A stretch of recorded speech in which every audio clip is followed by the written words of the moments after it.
Hey, what's going on everyone? Welcome to a Diablo 3 video. That's right. This is something I haven't done in like 4 years.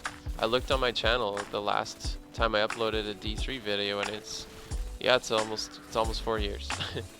I still really like this game and all the improvements Blizzard keeps adding to it for free are amazing. So, I had some friends ask me to come back for season 10. Now, you didn't see me upload any content, but I did play season 3. I played a barbarian, I played a wastes barb, which is like a whirlwind barb, and that was pretty cool. But anyways, I hadn't played a season seriously since 3, which was the only one I did, so I did 3 and now 10. So I started to support barb because I had a group of buddies who wanted to play, and it seemed like a really cool thing to try, and I had a lot of fun with it. But to be honest with you, it's not good outside of a 3 or a 4-man group. And a couple of my friends don't play anymore. Like, they just played for like a week or so and then they were good on the season.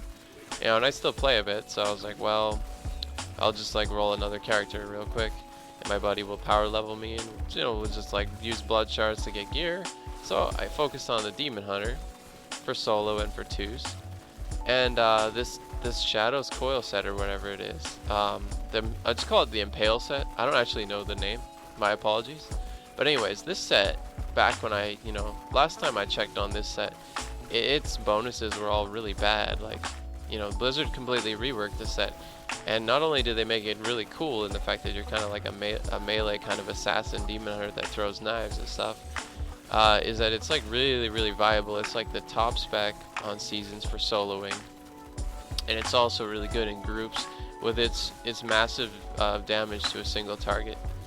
Now, there's really mainly one difference in what I've seen in builds for these, and that's whether you go with the cold impale skill, the rune, or the lightning one. The lightning one is ricochet, which bounces the knife off of the target, and it'll hit 2 additional targets, I think. So if they're within like whatever yards, it's guaranteed to hit. You'll get your hatred back. But the cold one, it just throws those 3 knives out, 3 if you have the quiver, which you should. I'll show you all my gear at the end of the video, by the way. And if you request stuff like an explanation on this build, I can do that too. Anyways, let's stay on track here. The cold one it throws the 3 knives out and they just go through everything. Now, you think, well, that one has to be better, but the main thing with this build, and the reason why it doesn't have really good damage to a big groups, is the Impale deals 40,000 damage additional to the first enemy it hits. So you want to, that's why you're seeing me like stick right on top of this yellow guy, because I want all those 3 knives to hit him first and then everybody else later. And when there's not enough enemies, I'm just gonna leave. That's just the way you play rifts. You don't play rifts to kill everybody. You play rifts for time.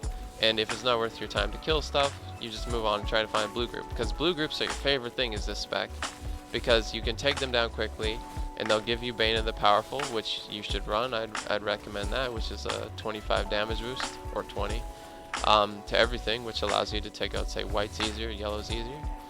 And then also I said Gogok of Swiftness for cooldown, or actually I don't know if I said that. If you run Gogok and Bane of the Trapped, but you run Gogok of Swiftness for the 15 CDR, if you run that, and you run a cooldown gem in your helm, that's 12.5. 8 on your shoulders, that's 8, and then 10 on your paragon. If you add all that up with the 15 stacks, it gives you enough to have a vengeance, which is my first move if you don't know, that has essentially no cooldown. You can keep this thing up the whole time, and you want to do that. And the rune I run is Dark Heart, which makes you take 50% less damage while vengeance is active. So that should be permanent 50% reduced damage. And they run a lot of defensive things to be able to survive this kind of stuff, especially as a melee demon hunter, right? Like, this build is really tough. You have a lot of life on hit too. I'll get to how you get that in the other moves though. Okay, so we've covered vengeance. The second skill I take this is for soloing, is Fan of Knives Bladed Armor. Now, it does do cold damage, so you might think, oh, it's better for the cold build, but ultimately all your damage comes from Impale, and this thing is just there to be popped on cooldown whether you hit enemies or not, to give you the armor buff it gives when thrown. When you throw the knives, you get like 40% armor, so that's more toughness, allows you to survive. The third ability is the vault, and the rune you use is, I forget the name of it. I think it's called like rattling roll or something. It's the one where you stun an enemy if you hit them, and it also counts as like a knockback. So I run the strong arm bracers for increased damage on the targets you stun. You roll into them with your ring of elements when it's on, like, say cold, if you're a cold impale demon hunter, and then you pop the wolf shout, and you just do like a ton of damage. All of a sudden you just come in and burst them. Your playstyle with pylons, I'll just cover that real quick. Obviously with shield and stuff, just you don't have to worry about their damage, so I'll probably fight this pack without caring. The fourth ability is shadow power, and the thing about this set is it gives you every rune of shadow power, so you don't have to pick a rune. So pick whichever one looks the coolest to you, because it'll look the color of the kind of the wings coming out of you will be based on the rune. So shadow power gives you a lot of things: move speed, reduced damage, and life per hit. And I have about 90,000 life per hit, I believe, when I recorded this video. If you count, just like all the buffs that I give myself when I solo. So that kind of keeps you alive. I only have about 550,000 health here, which isn't a lot. I kind of thought I would need more health than that, but this build has a lot of toughness and so much life recovery that I'm able to do an 85, and I might cheat death a couple times, but I find that I don't get killed very easily on this spec, so it's pretty tough. Okay, let's move on to the fifth skill, which is the companion wolf, which you're going to use for a damage buff.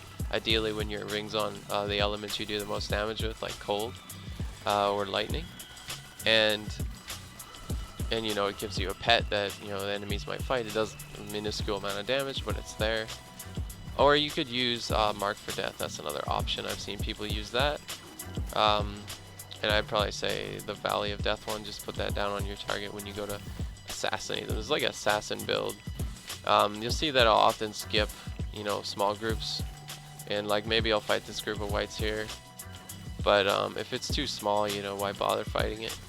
It's not going to help. Your timer is going to go down. If you play Rifts, you don't need to hear me say this. This might be too simplified for some people. It's been a while since I played, so. Anyways, the last move, Impale, I talked about cold versus lightning. I like the cold one because I feel it can do overall more damage to, like group zonies. Like, look at how many enemies I'm gonna get into a fight with here. I'm not gonna be satisfied with this group of whites once I kill a certain amount, and I'm gonna explore and find two groups. And the problem with, I guess the thing that's difficult, or you have to learn to deal with this build, is that if you want to assassinate, like say this yellow, and there's Waller and there's poison and all the stuff that they're gonna put out, and all the mobs are just gonna block him, it's kind of hard to get in and get those point blank super buffed up impales, the 40k increased damage ones, because you want those to hit the yellow, and then you want them to fan through him and hit everybody else. So then you can like kill him and get those purple coins that give you all the rift, how they help your rift meter progress. So what I did here was I kind of took a risk, and I was like, you know what, I think I need a pylon to do this, or a pylon would make this easier, like power, conduit, shielding, even attack speed. Because I felt like, this is kind of tough, right? Like, it's kind of hard to deal with. And if you run away and come back, you can maybe split the group up like I did here. I kind of have isolated the yellow a bit more. It's not as saturated. There's not all this stuff in one spot. I see the blues are kind of alone there. I'm able to see their health bars and go for them. That kind of thing. You're going to want to do that. I guess, how much time's left on this? There's still like a few minutes. I'll make sure I just go over this stuff because I'm not showing you it in the video. For passives, Bane of the Trapped, you're gonna always have enemies slowed. Did I say Bane of the Trapped? That's the gem. The passive's called, what's it called? Call the Weak? The one that makes you do 20% more damage to slowed enemies or impaired enemies. You will be stunning and slowing enemies. So take that one. Take Numbing Traps, which means anytime you hit somebody with a slow or a fan of knives, which you'll be constantly doing, they'll do 25% less damage. Take that for survival. Take Ambush. increases your damage when the target has 75% or more health. There's not a lot of really good choices for this build, so that's just for damage. And then take the what's the cheat death called? Awareness. It's the one where, you know, when you receive fatal damage, you heal and vanish instead of dying. And in this video, it happened to me at least twice, I want to say. That's just a guess. I'm not really paying attention to that right now. I'm just kind of watching it and trying to cover what's, you know, what you might want to know about the build. And yeah, as far as Kanai's cubed stuff, which you also won't see in here, the weapon is Dawn, which gives your vengeance a 65% reduced cooldown. So like I said, with that, the added CDR of what I talked you need to get, that gives you a permanent vengeance. The armor is the Aquila Cuirass, or I'm not sure how you say that word, I probably butchered it. It's the armor that if you have 90% or more resource, primary resource, which will be hatred for you, not discipline unfortunately, you'll take 50% less damage. And you'll notice that most of the time my hatred, when it goes down from throwing a knife, it comes right back up. So that's going to stay up there a lot, giving me good damage mitigation. And the final ability, the ring slot, will be the elusive ring. You can see that it's in the number 2 slot on my buffs right now, the ring with the big purple gem in the middle. Whenever you vault or use shadow power, or I believe any other defensive abilities, but I don't use them, you take 60% reduced damage for 8 seconds. So make sure you keep that up. This is about kind of keeping up defensive buffs, and then, you know, you just roll in and you knife people. You knife like the elites and stuff. So I got lucky here. I decided to move on and I found a power pylon. Now, I would much rather have a power pylon for a couple of packs than for a boss, because this spec is excellent at killing Rift Guardians, but it's gonna just seem incredibly overpowered with the pylon.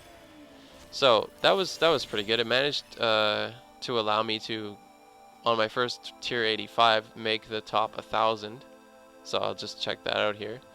I probably would have got on this a lot sooner had I just started a Demon Hunter in the first place, but anyways, that's kind of neat. I hope you guys enjoyed the video. If you have any questions, please ask. If you want like a demonstration or a guide, here's, as you're gonna see, I'm just gonna mouse over the items quickly. If you want to, you know, inspect those thoroughly, just pause the video. Hope that's not an inconvenience. I think I covered everything you guys would want to ask though. But I'm not sure how many D3 videos I'm gonna do, but it was cool to do one again, and I hope you guys enjoyed it. Thanks so much for watching, and I will see you around.